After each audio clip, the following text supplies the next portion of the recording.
పాలన అయితే నాకు నచ్చలేదు. ఎందుకంటే అన్ని అని చెప్పారు, ఏవి ఉచితము అని చెప్పారు, కరెంట్ తప్ప ఇంకేం లేదు, రైతు బీమా లేదు, రైతు బంధు లేదు, గ్యారంటీలు అనేది అమలు అయితే కాలేదండి.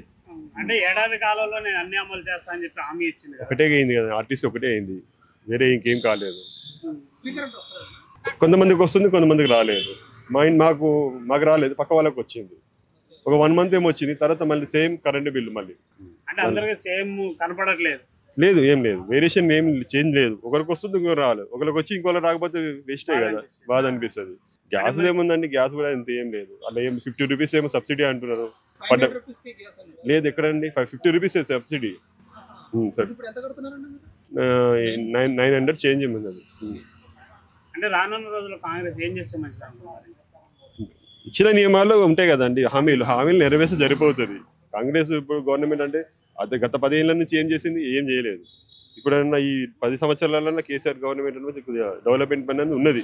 ఏదో కొంచెం కరప్షన్ వల్ల దానిలో కొంచెం ఇబ్బంది అయింది, కానీ మిగతా అంతా ఓకే. అంటే ఇప్పుడు కక్ష రాజకీయాలు చేస్తున్నారు ఇప్పుడు, అంటే అరెస్ట్ చేయడం అంతే కదండి. అప్పుడు కూడా రేవంత్ రెడ్డి కానీ ఇట్లా వాళ్ళ కూతురు వివాహం అప్పుడు అరెస్ట్ చేశారు కదా, నాకు తెలిసి అదే రివెంజ్ అనుకుంటున్నాను. రివెంజ్ అంతే అంతే అంతే. ఒకవేళ బీఆర్ఎస్ వస్తే మళ్ళీ రేవంత్ రెడ్డిని అరెస్ట్ చేసే ప్రయత్నం జరిగింది. అది రాజకీయ పరంగా మనం చెప్పలేము కదండి, వాళ్ళ ఇంటర్ఫీర్ వాళ్ళ ఏమో మనకు ఐడియా లేదు. అంటే రానున్న రోజుల్లో కాంగ్రెస్ అభివృద్ధి చేస్తుంది అంటారా, లేదు అంటే ఇట్లే వదిలిపెట్టింది అంటారా, అన్ని అమలు చేస్తా అంటారా లేదంట? నాకైతే నమ్మకం అయితే లేదండి కాంగ్రెస్ ప్రభుత్వం. ఏదే కానీ ఇప్పుడు కొత్త ఇల్లు సంసారం ఏర్పరిచే వరకు టైం పడుతుంది, అది జనాలకు తెలియదు. వాడు ముందేం చేసిండు, 10 ఏళ్ళకు ఏం పీకలేదు, తర్వాత దిగిపోయే ముందు పీకేసిండు. ఈయన తర్వాత చదువుకొని పీకుతాడు అంతే. ఇంకా అంటే వచ్చిన 100 రోజులలో అమలు చేస్తా అంట అవయ్యా చేసిండు కదా. గ్యాస్ సిలిండర్లు వస్తున్నాయి ఇప్పుడు, మందికి 500 కట్ అవుతున్నాయి, ఫ్రీ బస్సు నడుస్తుంది. మొన్న 2 లక్షలు రుణమాఫీ చేసిండు, అన్నీ చేస్తున్నాడు కదా. ఒకటే ఇంకొకటి అన్నీ ఒకటే నాడైతాయా పనులు కావు కదా. చేసిందంటే కాంగ్రెస్ ప్రభుత్వమే 100% బాగుంది నా ఓపెన్. ఇంకంతే, మిగతా వాళ్ళ సంగతి నాకు తెలియదు. మరి చాలా మంది అయితే బాగాలేదు, చాలా మంది బాగాలేదంటే ఇయ్యాలనే ఇల్లు సంసారం కొత్తగా వచ్చిన నువ్వు ఈ రూమ్ కాల్ చేసి వేరే రూమ్ పోయేటళ్ళకు చదువుకుంటే ఎన్ని గంటలు పడుతుందా ఆ ఇల్లు నువ్వు చెప్పు. తయారున్న ఇంట్లో పోయి సామాన్ చదువుకోవాలంటేనే 4 గంటలు టైం పడుతుంది. మరి దేశాన్ని ఉద్ధరించాలంటే 4 ఏళ్ళు పట్టదా? పడుతుందా? పడుతుంది కదా. కాంగ్రెస్ ప్రభుత్వమే బాగుంది. మరి కాంగ్రెస్ వచ్చాక హైడ్రాకి సంబంధించి అవునాయా గీడ ఇప్పుడు గాడ మోరి ఉంది, ఆ మోరికి మొత్తం కానిచ్చి ఇల్లు కట్టారు. మరి అది మంచిది కాదు కదా. ఇప్పుడు మెట్రో స్టేషన్ ఇది ఉంది, రైల్వే స్టేషన్, దాన్ని కానిచ్చి కట్టారు. ఎవడో అప్పుడు గరీబ్ వాళ్ళు గుడిసెలు వేసుకున్నారు, అది ఇప్పుడు కాలాలు పోసి ఇల్లు కట్టారు. ఇప్పుడు అక్కడ ఏమన్నా యాక్సిడెంట్ అయిందంటే ఆ ట్రైన్ వచ్చి ఎక్కడ పబ్లిక్ వస్తుంది, ఎక్కడ ట్రైన్లు వచ్చి తీస్తాయి. అంటే ఇప్పుడు కాంగ్రెస్ చేసే మంచి అర్థం కాక తిరుగుతున్నారంట. అంతే 100% కాంగ్రెసే బాగుంది. అంటే మరి రానున్న రోజుల్లో వచ్చే ఎన్నికలలో గెలవాలంటే కాంగ్రెస్ ఇంకేం చేస్తాం? అన్నీ చేస్తుంది, ఇంకా అన్నీ చేస్తుంది, చెప్పినవి అన్నీ చేస్తుంది, ఇంకా కొన్ని చెప్పనివి కూడా చేస్తుంది. నాకు తెలిసి కాంగ్రెస్ 100% 100% అదే బాగుంది.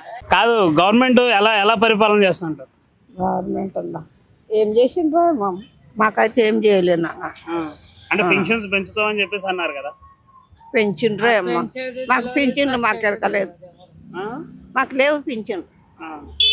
అంటే కాంగ్రెస్ ఎలా పాలన? ఏం పింఛన్ అంటావు, బేవ పింఛన్ అమ్మా?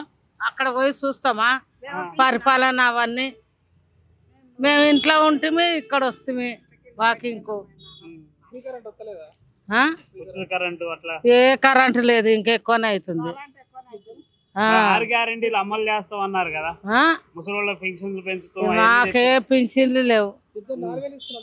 4,000 ఇస్తుండో 10,000 ఇస్తుండో తెలియదు. మా గవర్నమెంట్ పింఛన్లే మేము తీసుకుంటాం. కేసీఆర్దే నయం ఉండే. వాడు అన్నీ చేసిండు, ఉల్రపొంటి పైసలు ఇచ్చిండు, అన్ని ఇచ్చిండు. ఈడొచ్చి ఏమి ఇచ్చిండు, ఇంకా ఇండ్లు కూలగొడతా అవి కూలగొడతా అంటుండు.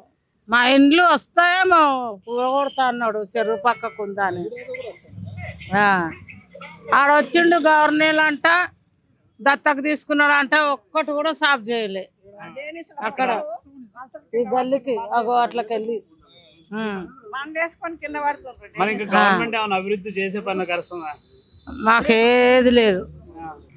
చెప్పండి అది ఎట్లా ఉంది పరిపాలన అనేది ఎట్లా ఉంది కాంగ్రెస్ రేవంత్ రెడ్డిది మంచిగా అనిపిస్తుంది ఇంక నాకు ఎవరిది మంచిగా అనిపించలేదు. నాకు ఎవరు ఏం చేసిండ్రు అని మాకెవరు ఏం చేయలేదు. ఆయన ఏం చేయలేదు, ఈయన ఏం చేయలేదు. అది మరి ఎవరు ఏం చేయలేదంటే ఓటు వేయించుకున్నారు కదా మీతో ఏమిచ్చుకున్నారు, మేము పోయి అడగము, వాళ్ళు ఇయ్యరు. మాకు ఉద్యోగాలు లేవు, ఏం లేవు, గవర్నమెంట్ ఉద్యోగాలు లేవు మా పిల్లలకు.